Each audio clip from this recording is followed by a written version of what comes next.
Welcome back to another Wuchang Fallen Feathers speculation video, where we explore the myth that laid the foundation for the game and uncover the secrets it may hold before we embark on Wuchang's journey. The game's map is filled with hidden paths and secrets, so be sure to look out for concealed gates and invisible bridges during your playthrough. The myths in this game trace back to the ancient Shu civilization and the Sanxingdui culture, dating to around 1200 BC. This culture is renowned for its unique and intricate bronze bird artifacts, as well as the golden sun bird, symbols of worship and mystery. In the game, they are portrayed as the origin of feathering ascension, a process that grants immense power and immortality.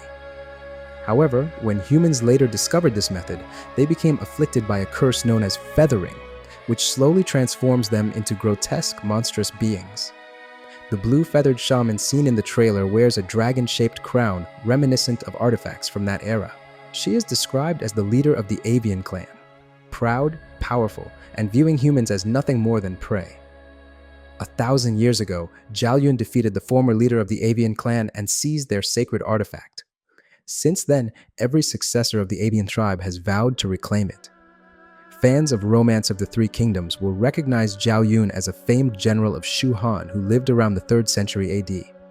His iconic weapon, the Dragon Coil Spear, also appears in the game. The artifact he took from the Avian clan may be one of the chisels, mystical items said to possess the power to resurrect the dead. It's possible that Wuchang will one day clash with Zhao over one of these chisels, as her ultimate goal is to uncover the truth behind feathering and bring her sister back to life. These clues hint at a deeper mystery. After the relic was shattered into 5 chisels during the clash between Yu and Bie Ling, the Avian clan began searching for them as well. In Chinese history, chisels were used to carve cultural artifacts, make statues, and engrave text into stone. In other words, they were tools to write history. In the game, it strongly suggests that whoever holds these chisels can reshape or even alter history itself. They can also grant reincarnation, basically allowing someone to manipulate causality. But Zhao, possibly resurrected himself, understands the dangers of defying fate. He refuses to let anyone use this power for selfish ends. In the trailer, Zhao appears to be guarding a mystical gate from which Yu emerges. It may suggest that the gate allows one to travel back in time or alter history, opening the path to catastrophic consequences. Throughout the game, we encounter items related to crinoids or sea lilies, tentacle-like creatures often found in places associated with the Sanxindui feathered clan. Sea lilies are known for their ability to regenerate lost body parts, symbolizing the theme of feathering in the game, which grants a form of immortality. For the clans of Yu and Bie Ling, this theme is represented through the use of red mercury, or cinnabar. In Taoist alchemical tradition, cinnabar was commonly used to create elixirs and pills in the pursuit of immortality. If the Sanxingdui feathered tribe began their feathering ascension around 1200 BC, then Yu and his feathered clan, active around 700 BC, were likely their descendants or a diverging lineage. His methods originated from the Sanxindui tribe. In the lore trailer, we see sea lily-like tentacles emerging from his magic. Yu taught his avian people the path to immortality, but this pursuit led to unexpected consequences. What began as a divine blessing soon twisted into a curse. To save his kin, Yu abandoned his original ambition and urged them to shed their feathers, transform into humans, and follow the natural order. This gave birth to the Shu kingdom. However, not all followed. A faction, led by Bie Ling, clung to the pursuit of immortality. Bie Ling's faction turned to darker means, harvesting and feeding on the remains of their feathered brethren. This perversion caused a violent split. Bie Ling's red-feathered followers gradually devolved into grotesque monsters, while Yu's black-feathered kin became human. But causality is never so easily repaired. Even generations later, traces of their origin remain. Wuchang herself carries echoes of Yu's bloodline. Throughout Wuchang's journey, a cuckoo often appears before each of Yu's shrines, as if silently guiding her. These birds are not ordinary. One in-game description says, "It is said that after the fall of the ancient Shu deity, the spirits of the feathered people dissipated along with it, transforming into cuckoos. They circle endlessly over the land of Shu, crying day and night until their throats bleed and fall silent. people believe this is proof that the ancient Shu deity still lingers in the world. From this, we may speculate that Duyu's spirit remains, grieving the ruin his teachings once wrought. Unable to restore the shattered relics or halt the spread of feathering disease, he now silently guides Wuchang, hoping she can one day mend the broken causality he helped unleash. This myth in the game mirrors ancient legends of Duyu. Historically, Duyu was a king of Shu who led his people from an age of hunting into agriculture, but disaster struck when a great flood engulfed the kingdom. By then, Duyu had grown old and was powerless to stop it. He appointed a clever young man named Bie Ling to tame the floodwaters. Bai Ling succeeded. Impressed by his talents, Duyu named him as heir and abdicated the throne.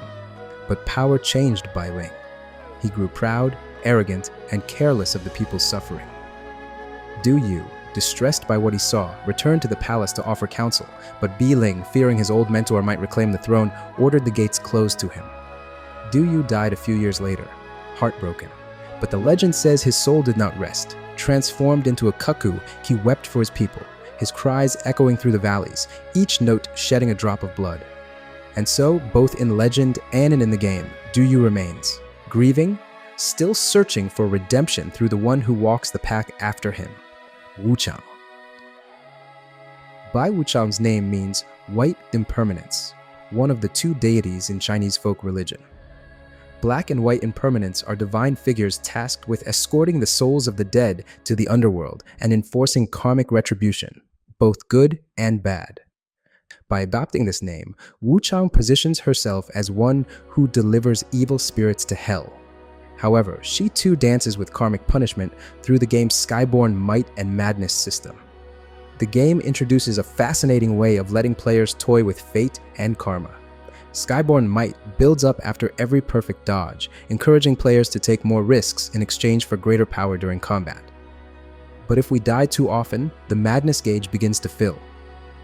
This gives us increased damage output, but also causes us to take more damage from enemies.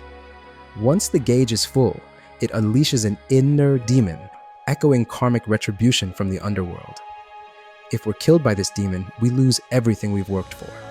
I think it's a brilliant and symbolic way to weave the concept of karma directly into gameplay, urging us to take risks, dance with karma, and play with fate itself. Late Ming Dynasty's Sichuan was a dark and turbulent period in history, marked by widespread conflict and instability. Natural disasters were not uncommon, but in the last 60 years of the Ming Dynasty, they became especially devastating, leading to failed harvests, mass starvation, and even cases of cannibalism. The reign of Zhang Xianzhong, often blamed for the region's significant depopulation, only deepened the chaos. It's a fitting backdrop for the game's themes, multiple factions seeking immortality, resurrection, and even turning on their own kind in twisted acts of cultivation.